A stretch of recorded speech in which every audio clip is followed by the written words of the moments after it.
पंतप्रधान नरेंद्र मोदी यांच्या हस्ते आज नवी मुंबई आंतरराष्ट्रीय विमानतळाचं उद्घाटन केलं जाणार आहे।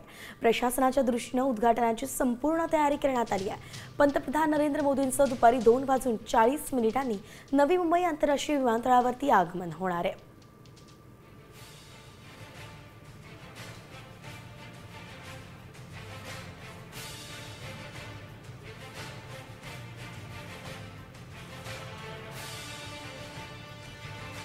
विमानतळाला लोकनेते दिबा पाटील यांचं नाव देण्यात यावं ही प्रामुख्याने मागणी गेल्या अनेक दिवसांपासून होताना पाहायला मिळते आणि आपण ही थेट दृश्य दाखवतोय ते म्हणजे नवी मुंबई विमानतळ आहे आणि हा विमानतळाचा मागचा भाग आहे आणि या ठिकाणी देखील लोकनेते दिबा पाटील आंतरराष्ट्रीय विमानतळ नवी मुंबई अशा पद्धतीचं पोस्ट देखील आहे ते लागलेलं पाहायला मिळते।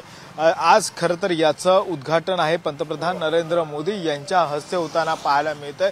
मात्र अद्यापही लोकनेते दिबा पाटील यांचं नाव आहे याची घोषणा झालेली नाहीये। मात्र या संदर्भातला जो प्रस्ताव आहे तो केंद्राकडे पाठवण्यात आलेला आहे। त्यामुळे पंतप्रधान नरेंद्र मोदी यांच्या भाषणातच नरेंद्र मोदी या नावाची घोषणा करतात का हे देखील पाहणं गरजेचं आहे। मात्र याच ठिकाणी लागलेला हा जो बॅनर आहे हा बॅनर पुन्हा एकदा चर्चा सुरू झालेली पाहायला मिळते। त्यामुळे आता लोकनेते दिबा पाटलांच्या नावाची घोषणा आज होते का याकडे सगळ्यांचं लक्ष लागलेलं आहे। व्हिडिओ गणेश कानडेसह गणेश कवडे, साम टी मराठी, नवी मुंबई। आता isakal.com आहे देशातील नंबर 1 ची मराठी न्यूज वेबसाईट।